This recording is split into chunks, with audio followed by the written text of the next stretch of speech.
साथियों, आज आपका स्वागत है आपके अपने YouTube चैनल जियो ज्ञान पर।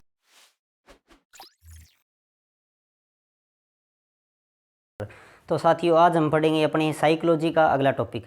अपने साइकोलॉजी का अगला टॉपिक रहने वाला है व्यक्तित्व, पर्सनैलिटी।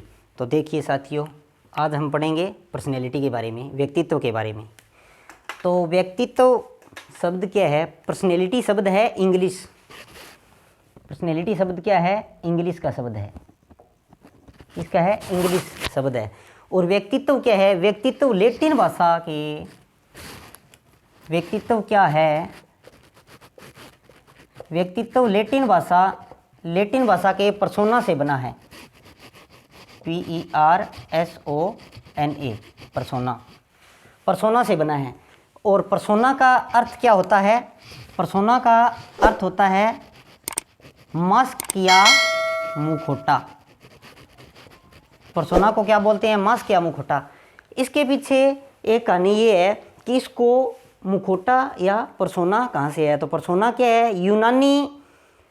यूनान में क्या है कि एक डांस किया जाता है। उस डांस के अंतर्गत क्या है, व्यक्ति क्या करते हैं? नृत्य करते हैं, तो दूसरे व्यक्ति का मुखौटा पहनकर करते हैं। तो इसीलिए इसको क्या है? पर्सोना बोला जाता है। अब अपने देखेंगे पर्सोना का क्या है कि इसकी दो अवधारणाएं हैं। इसकी अवधारणाएं देखेंगे, क्या देखेंगे? इसकी अवधारणाएं। तो इसकी क्या है? दो अवधारणाएं हैं। दो अवधारणाएं क्या है? एक तो है प्राचीन और एक और क्या है? आधुनिक। क्या है? आधुनिक। तो प्राचीन के अंतर्गत क्या आएगा? प्राचीन के अंतर्गत आएगा बाह्य रूप, बाह्य रूप, ठीक है। और इसके अंतर्गत क्या है? शारीरिक क्रियाएं आएगी, ठीक है। शारीरिक क्रियाएं आएगी, इसके अंतर्गत क्या आएगा? शारीरिक क्रियाएं आएगी। और आधुनिक के अंतर्गत क्या आएगा? आंतरिक और बाह्य दोनों का रूप आएगा। क्या आएगा? आंतरिक और बाह्य दोनों रूप आएंगे।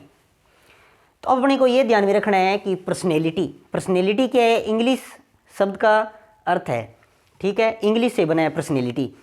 और व्यक्तित्व बना है पर्सोना से, जो क्या है? लैटिन भाषा का शब्द है। तो और ये भी ध्यान में रखना है अपने को कि इसे क्या है? यूनानी, कई बार यूनानी शब्द से कंपटीशन एग्जाम में क्वेश्चन आ जाता है कि यूनानी शब्द, तो कंफ्यूज नहीं होना है अपने को, कंफ्यूज नहीं होना है। तो पर्सोना शब्द क्या है? यूनानी या लैटिन भाषा का शब्द है। और ये कहाँ से है? यूनान से आया है। अब अपने आगे बात करेंगे कि कौन कौन से साइकोलॉजिस्ट थे जिन्होंने इनकी परिभाषाएं दी। तो अब देखिए, अब पहले साइकोलॉजिस्ट की बात करेंगे, विलियम वुडवर्थ। किसकी बात करेंगे? विलियम वुडवर्थ की। विलियम वुडवर्थ क्या बोलते हैं व्यक्तित्व के बारे में कि व्यक्तित्व क्या है? पर्सनैलिटी है वो क्या है? व्यक्तित्व व्यक्ति की समग्र विशेषताओं का रूप है। विलियम वुडवर्थ क्या बोलते हैं कि व्यक्तित्व, पर्सनैलिटी क्या है कि व्यक्ति की समग्र विशेषताओं का रूप है। अब अपने आगे बात करेंगे जेपी गिलफोर्ड के बारे में। जेपी गिलफोर्ड क्या बोलते हैं कि पर्सनैलिटी है वो क्या है? व्यक्तित्व व्यक्ति के समग्र गुणों का योग है। व्यक्ति के समग्र गुणों का योग है। तो देखिए, विलियम वुडवर्थ क्या बोलते हैं कि पर्सनैलिटी है वो व्यक्ति की समग्र विशेषताओं का रूप है। और सेकंड नंबर पर अपनी बात करें तो जेपी गिलफोर्ड क्या बोलते हैं कि व्यक्तित्व क्या है? व्यक्ति के समग्र गुणों का योग है। तो अब अपने इसी प्रकार आगे बात करें तो अपने आगे बात करेंगे वैलेंटाइन के बारे में। किसके बारे में बात करेंगे? वैलेंटाइन के बारे में।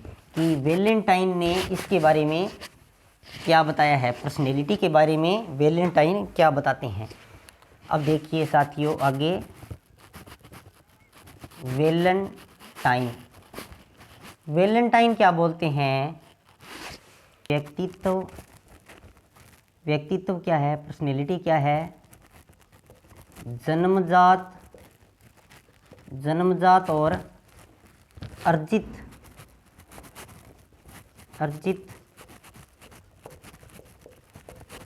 प्रवृत्तियों का योग। वैलेंटाइन ने कहा कि व्यक्तित्व पर्सनैलिटी क्या है, जन्मजात और अर्जित प्रवृत्तियों का योग है। अब अपनी बात करेंगे आगे, डेसिल ने क्या कहा। एक साइकोलॉजिस्ट थे डेसिल के अनुसार क्या है, डेसिल किसे बोलते हैं, डेसिल का अर्थ होता है चित्र। तो इन्होंने क्या बताया कि व्यक्तित्व क्या है, व्यक्तित्व व्यक्ति के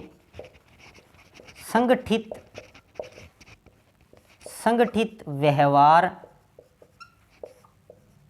का चित्र है। क्या है, पर्सनैलिटी, डेसिल के अनुसार पर्सनैलिटी क्या है, व्यक्तित्व व्यक्ति के संगठित व्यवहार का चित्रण है। डेसिल का अर्थ होता है चित्र। तो इस आसानी से याद रखने के लिए क्या बोलते हैं कि डेसिल, यहाँ देखो डेसिल लिखा हुआ है, यहाँ चित्र, तो इन्होंने ज़्यादातर क्या है, चित्र। तो अपने कैसे याद रखेंगे कि संगठित व्यवहार का चित्र है डेसिल के अनुसार पर्सनैलिटी। तो अब अपने आगे बात करेंगे, आगे जो साइकोलॉजिस्ट थे उन्होंने क्या परिभाषा दी। अब अपने आगे बात कर रहे थे आलपोर्ट, ये इम्पोर्टेंट परिभाषा है, ध्यान रखना। तो आलपोर्ट के अनुसार क्या है, व्यक्तित्व व्यक्ति के अंदर, आलपोर्ट के अनुसार क्या है कि व्यक्तित्व व्यक्ति के अंदर मनोदेहिक गुणों का गत्यात्मक संगठन है, जो वातावरण के साथ एक अनूठा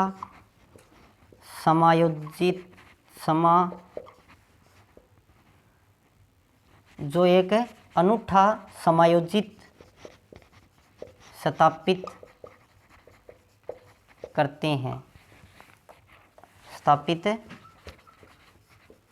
करता है। तो आलपोर्ट की परिभाषा बहुत इंपॉर्टेंट है। तो इसके अनुसार अपने को ये याद रखना है कि इनके अनुसार क्या है कि व्यक्तित्व क्या है, व्यक्ति के अंदर मनोदेहिकी गुणों का एक गत्यात्मक संगठन है, जो क्या है, वातावरण के साथ एक अनूठा समायोजित स्थापित कर है।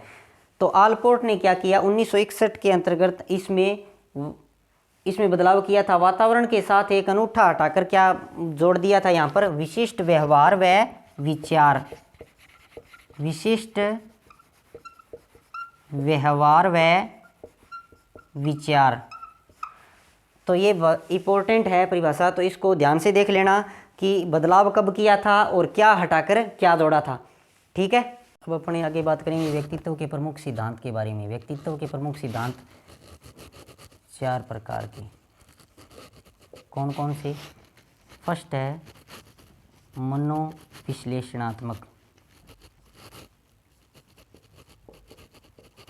मनोविश्लेषणात्मक सिद्धांत। ये किसने दिया, सिगमंड फ्रायड ने दिया। इनके अनुसार इन्होंने बताया कि अचेतन मन होता है अपने क्या है कि 90% होता है। ठीक है। मनोविश्लेषणात्मक सिद्धांत किसने दिया, सिगमंड फ्रायड ने। और सेकंड अपनी बात करेंगे मांग या आवश्यकता का सिद्धांत।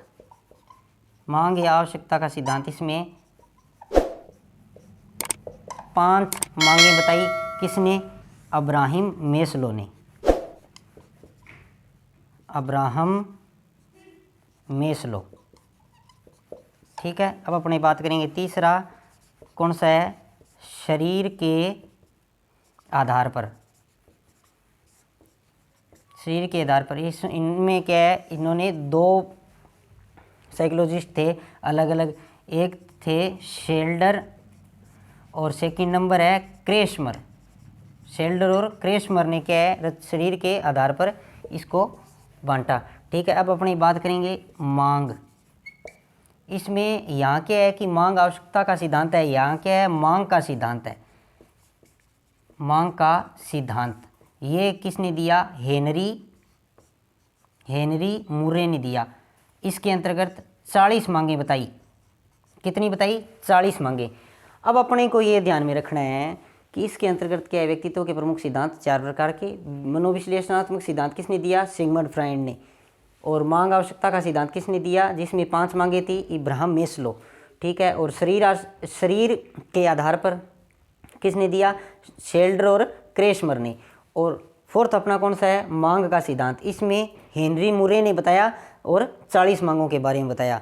अब कंपटीशन एग्जाम में सीधा क्वेश्चन आता है कि सिगमंड फ्रायड से बहुत बार क्वेश्चन पूछा गया है कि सिगमंड फ्रायड ने कौन सा दिया है? मनोविश्लेषणात्मक सिद्धांत दिया है। ठीक है, अब अपने आगे जानेंगे, देखेंगे फर्स्ट कौन सा है? मूल्य। अपनी बात करेंगे शील गुणों के आधार पर। शील गुणों के आधार पर। अब शील गुणों के बारे में किसने किसने बताया? ओलपोर्ट और केटल। किसने बताया? ओलपोर्ट और केटल। अब अपनी बात करेंगे सेकंड नंबर पर सामाजिक दृष्टिकोण। सामाजिक दृष्टिकोण के बारे में किसने बताया? कार्ल यूंग और यूंग। इसे यूंग और यूंग, ये ध्यान रखना। ठीक है, अब थर्ड अपना कौन सा है? मूल्यों का सिद्धांत। ये किसने दिया? ये दिया स्प्रेंगर ने। किसने दिया? स्प्रेंगर ने। ये देखिए कि इसके अंतर्गत अपने को ये भी ध्यान में रखना है कि व्यक्तित्व क्या है? व्यक्तित्व व्यक्ति प्लस तत्व से मिलकर बना है। व्यक्ति प्लस तत्व से मिलकर बना है। इसका अर्थ क्या होता है? कारक या खंड। तो इसके अंतर्गत नकारात्मक प्रभाव और सकारात्मक प्रभाव, 2 प्रकार के प्रभाव आते हैं। इनसे भी क्वेश्चन आता है। तो पर्सनैलिटी को अपने क्या बोलेंगे कि पर्सनैलिटी है वो क्या है कि नकारात्मक गुणों का योग और सकारात्मक गुणों का योग है। तो इसे भी ध्यान में रखना है। ठीक है, तो अब अपने इसी प्रकार साइकोलॉजी के टॉपिक आगे पढ़ते रहेंगे और मैं आशा करूँगा कि आपको यह टॉपिक बहुत अच्छे तरीके से समझ में आया होगा।